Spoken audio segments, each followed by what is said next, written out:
Friends, thank you for being here today. What if I told you that the most significant transfer of wealth in American history was not the result of a market crash or foreign invasion, but a simple signature on an executive order that turned law-abiding savers into criminals overnight? And could it be that the exact same economic conditions that necessitated that seizure are not only present today, but have metastasized into a debt crisis exponentially more dangerous than the Great Depression? To understand the precarious nature of wealth in the modern era, we must first strip away the comfort of the present and look starkly at the past. Most Americans believe that property rights are absolute, that the money in their bank accounts and the assets in their safes are inviolable. History, however, tells a different story. It tells a story of a government that, when backed into a fiscal corner, will rewrite the rules of ownership to survive. The events of 1933 serve not merely as a history lesson, but as a blueprint. By analyzing the mechanics of the gold confiscation under Franklin D. Roosevelt, we can identify a recurring four-stage pattern that governments use to capture private wealth. When we overlay this pattern onto the fiscal reality of the United States in 2026, a reality defined by $38 trillion in debt and the rise of digital currency infrastructure, we see that a new, more sophisticated form of confiscation is not just possible, but perhaps inevitable. Let's begin by examining the historical precedent and the specific mechanics of the 1933 confiscation. The morning of April 5th, 1933, began like any other Wednesday for most Americans.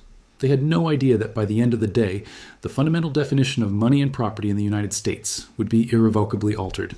Under the authority of the Trading with the Enemy Act, legislation originally designed for wartime, President Roosevelt issued Executive Order 6102. The order was blunt and unforgiving. All persons are hereby required to deliver on or before May 1st, 1933 to a Federal Reserve Bank all gold coin, gold bullion, and gold certificates now owned by them. The government gave its citizens less than 1 month to comply. The penalty for refusal was draconian. While the order contained exemptions for rare and unusual coins and minor holdings of under $100, approximately 5 ounces at the time, the intent was clear: to strip the citizenry of their monetary independence. Yet the physical seizure of the gold was only the first step in a calculated two-part financial maneuver. The second step was the theft. Citizens who dutifully lined up at Federal Reserve banks were compensated with paper currency at the statutory rate of $20.67 per ounce. They exchanged real money for government paper promises. Then, 9 months later, with the passage of the Gold Reserve Act in January 1934, the government arbitrarily revalued gold to $35 per ounce. This was not standard economic policy. It was a sleight of hand of staggering proportions. By raising the price of gold, the government effectively devalued the paper dollars it had just given its citizens by 69%. The Treasury, now holding the confiscated gold, saw the value of its reserves skyrocket, while the citizens who had surrendered that gold saw their purchasing power evaporate. This maneuver represented a massive wealth transfer from the private sector to the state, allowing the government to expand the money supply without actually acquiring any new assets. It was, in functional terms, a 40% tax on savings, levied retroactively and without a vote. While gold receives the lion's share of historical attention, the assault on silver that followed is perhaps more relevant to the modern investor. In August 1934, Roosevelt issued Executive Order 6814, demanding the surrender of silver bullion. Unlike the gold order, which targeted the monetary base, the silver confiscation was designed to feed the Treasury's requirements under the Silver Purchase Act. Roughly 113 million ounces flowed into government vaults. However, the silver confiscation introduced a mechanism that is critical for understanding future threats: the windfall profit tax. The government utilized a 50% tax on profits derived from silver transfers. This effectively froze the market. It made holding silver financially irrational because you could not realize the gains. This pivot, from physical door-kicking seizure to tax-based coercion, is the historical pivot point that connects 1933 to the digital threats of the 21st century. Now, to determine the likelihood of a recurrence, we must analyze the macroeconomic context by comparing the crisis of the 1930s to the 2020s. To determine the likelihood of a recurrence, we must analyze the why. Governments do not confiscate wealth out of malice. They do it out of necessity. They act when the constraints of the monetary system threaten the survival of the state. In 1933, the United States was in the grip of the Great Depression. Real GDP had collapsed by 29%, unemployment touched 25%, and the banking system was disintegrating. Crucially, the U.S. was on the gold standard. The Federal Reserve Act required that every dollar in circulation be backed by 40% gold reserves. As terrified citizens withdrew gold from banks to hide it under their mattresses, the Treasury's gold stocks plummeted. This legally prevented the Federal Reserve from printing money to stimulate the economy. The hoarders were essentially tightening a noose around the government's neck. Executive Order 6102 was the knife used to cut that noose. By nationalizing gold, Roosevelt removed the constraint on the printing press. Fast forward to the present era, and we face a crisis that is different in mechanics, but identical in severity.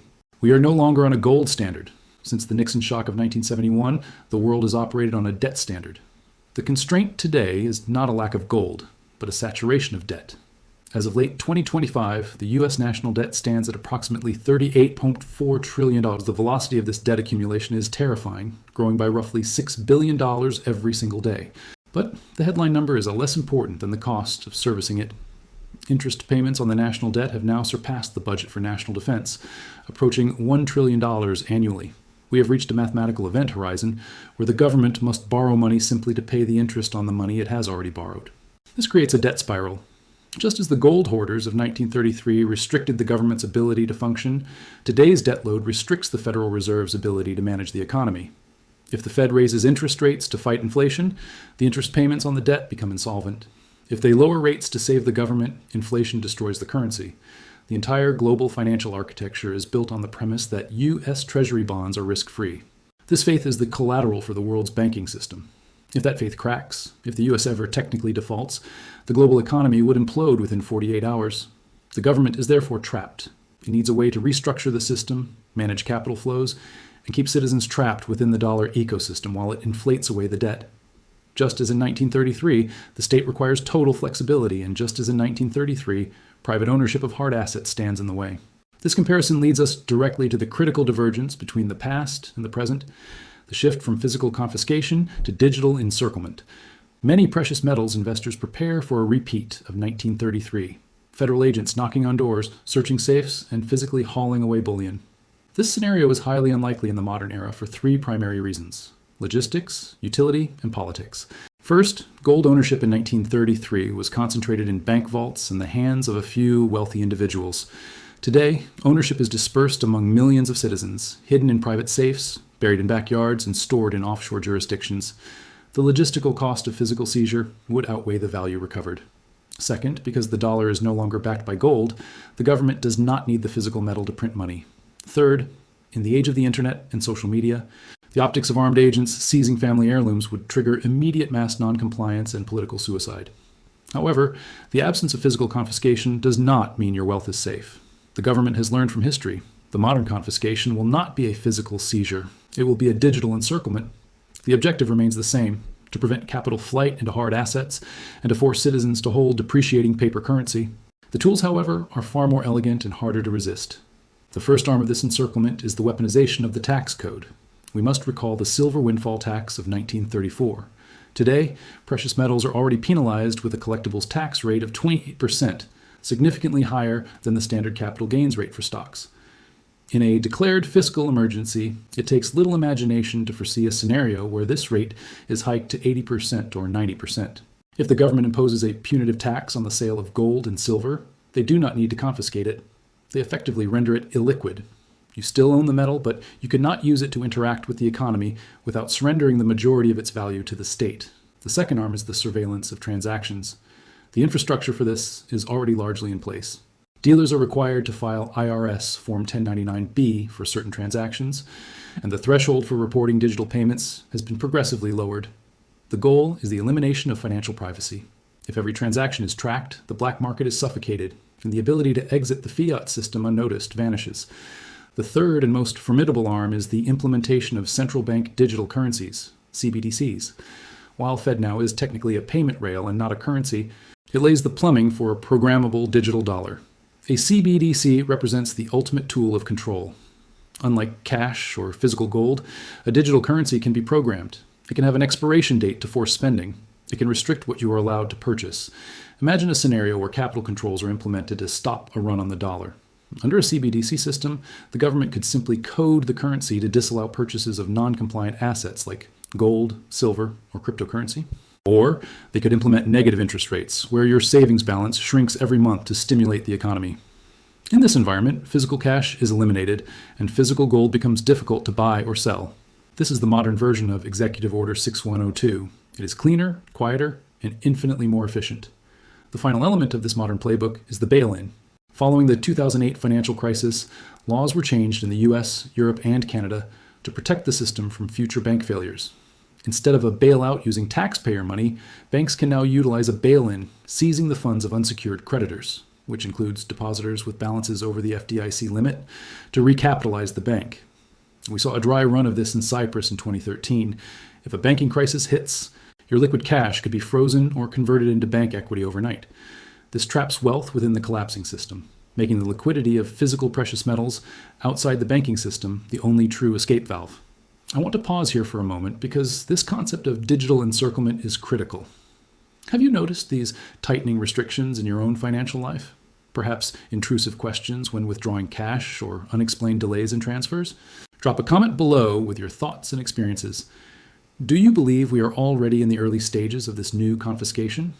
Your personal observations often tell the real story better than the official statistics. Within this landscape of debt and digital control, we must specifically examine the strategic case for silver. Within this landscape of debt and digital control, silver occupies a unique and strategic position. While gold is the primary monetary metal, silver is currently experiencing a perfect storm of supply and demand fundamentals that some analysts refer to as a natural corner.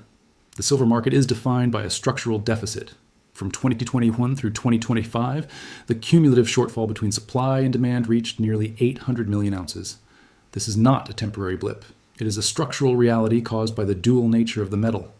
Unlike gold, which is hoarded and sits in vaults, silver is consumed. It is an industrial imperative. Approximately 50-60% of all silver is used in industrial applications. And once used, it is often lost forever in landfills because it is too expensive to recycle in small quantities. The green energy transition is functionally a silver consumption engine. Solar panels alone now account for nearly 17% of total silver demand. Electric vehicles, 5G networks, and advanced electronics all require silver for its unrivaled conductivity. On the supply side, silver is stubbornly inelastic. About 70% of silver is mined as a byproduct of lead, zinc, and copper mining. This means that even if the price of silver triples, miners cannot simply ramp up production because their primary output is dictated by the demand for base metals. New mines take 10 to 15 years to come online. We are currently eating through above-ground stockpiles to meet the deficit. This sets the stage for a silver squeeze driven not by speculation, but by mathematical necessity. When industrial giants like Apple, Tesla, or Samsung realize there is not enough physical silver to meet their production goals, they will bypass the paper futures markets and demand physical delivery. This industrial panic buying, combined with monetary demand from investors seeking safety from the debt crisis, could propel silver prices violently upward. Historically, the gold to silver ratio, the number of silver ounces needed to buy 1 ounce of gold, has averaged around 15:1 or 20:1. In recent years, it has stretched to 81 or 91. Suggesting that silver is severely undervalued relative to gold. In a precious metals bull market, silver historically outperforms gold in percentage terms due to its smaller market size and volatility. It is the people's money, accessible at a lower price point, yet retaining the same hard asset characteristics as gold. Given the convergence of historical cycles, unsustainable debt, and the threat of digital encirclement, the urgent question becomes, what are the wealth preservation strategies for the modern era? Given the convergence of historical cycles, unsustainable debt, and the threat of digital encirclement, how does one position themselves? The answer lies in viewing precious metals not as an investment to make money, but as insurance to preserve purchasing power. The first rule of this strategy is the diversification of form. Sovereign coins, such as American silver eagles or Canadian maples, offer high recognition and liquidity. While they carry higher premiums, they are universally trusted. Junk silver, pre-1965 U.S. coinage containing 90% silver, holds a special place in the portfolio. It is fractional, recognizable, and historically, it was exempted from the 1933 gold confiscation, though not the 1934 silver order. It is ideal for small transactions in a worst-case barter scenario. For pure wealth storage, generic rounds and bars offer the most ounces per dollar, minimizing the cost of the insurance premium. The second rule is geographic diversification. If the primary threat is your own government's fiscal desperation, keeping all your assets within that government's jurisdiction is a single point of failure. Professional storage in jurisdictions with strong property rights and a history of neutrality, such as Singapore, Switzerland, or the Cayman Islands, provides a layer of protection against domestic capital controls or confiscation orders. This is not about evasion, it is about legality and optionality. The third rule is privacy. In an age of surveillance, a low profile is a strategic asset. Utilizing legal cash transactions at local coin shops, rather than exclusively digital purchases that leave a permanent data trail, helps maintain a degree of financial privacy. The goal is to hold assets that are not dependent on a counterparty, assets that do not require electricity, internet access, or a solvent bank to have value. Finally, one must adopt the mindset of the long-term holder. Volatility is the price of admission in the metals market. There will be corrections. There will be manipulation in the paper markets. But the fundamentals of a $38 trillion debt load and a structural silver deficit act as a gravitational force that must eventually assert itself. But we must also confront a variable that was virtually non-existent in 1933 but is the dominant force today: the geopolitical rejection of the American dollar. In the 1930s, the United States was a rising industrial creditor nation, and the dollar was a currency that the world desperately wanted. The 1933 confiscation was, therefore, an internal police action designed to stop domestic hoarding and fight deflation. The crisis we face in 2026 is fundamentally different because it is being driven by an external rejection of our currency. We are no longer a creditor. We are the world's largest debtor, and the rest of the world is beginning to close the checkbook. This phenomenon, known as de-dollarization, is the geopolitical trigger that will likely force the government's hand. Consider the signals flashing from the global stage. For over 50 years, the petrodollar agreement with Saudi Arabia ensured that oil, the lifeblood of the global economy, was traded exclusively in US dollars. That era effectively ended in mid-2024 when the agreement was not renewed, opening the door for oil sales in yuan, rubles, or gold. Simultaneously, the BRICS alliance has expanded, explicitly stating their goal to create a payment system independent of the US financial network. This is not merely political posturing. It is an existential threat to the dollar's exorbitant privilege, the unique ability of the US to print money that the rest of the world is forced to absorb. When foreign nations stop buying US Treasury bonds, the demand for our debt collapses. Yet, the US government's spending requirements remain. Who then becomes the buyer of last resort? The Federal Reserve. This forces the Fed to print trillions to monetize the debt, unleashing a wave of inflation that will make the 1970s look like a period of stability. It is this specific inflationary spike, driven by dollars flooding back home from overseas, that will compel the government to lock down the domestic exits. When the world rejects the dollar, the US government must ensure its own citizens cannot. This is why we see central banks around the world accumulating gold at the fastest pace since 1950. They are voting with their reserves. Even Russia has reportedly begun explicitly accumulating silver reserves, a move that signals a return to commodity-backed value. These institutions know the math is broken. They are front-running the inevitable reset. They are moving into hard assets while publicly assuring retail investors that everything is fine. The sophisticated investor must look at this geopolitical chessboard and realize that the digital encirclement is not just about tax collection, it is about capital captivity. As the dollar's global hegemony fractures, the state will tighten its grip on domestic wealth to prevent a total collapse of the currency. The restrictions on gold and silver are simply the walls being built to keep the capital from fleeing the burning building. If you are finding value in this analysis and want to stay ahead of these economic shifts, please take a moment to like this video and subscribe to the channel. It helps us bypass the algorithms and get this critical information to more people who need to understand what is coming. Let's bring this all together by looking at the undeniable pattern of history.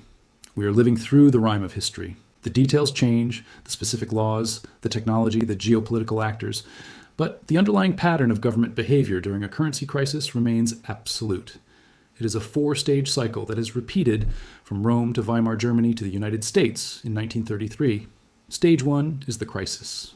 We are there now, with debt levels that render the current financial system mathematically insolvent. Stage two is the criminalization or restriction of alternatives. This is emerging through the war on cash, the regulatory choking of cryptocurrency, and the laying of the groundwork for CBDCs. Stage three is the trap. This comes through capital controls, bail-ins, and digital walls that prevent money from leaving the system. Stage four is the devaluation. This is the inevitable endgame. The government will print the money required to meet its nominal obligations, destroying the purchasing power of the currency in the process. In 1933, the Americans who fared best were those who understood this cycle. They were the ones who did not blindly trust the stability of the banks or the permanence of the gold standard. They were the ones who held physical assets outside the system. Today, the warning signs are flashing red for those willing to see them. The confiscation of 2026 will not require a knock on the door. It will happen quietly, on a screen, through a tax code, or via an inflation rate that eats your savings while you sleep. Owning physical silver and gold is a vote of no confidence in that system. It is a declaration of independence.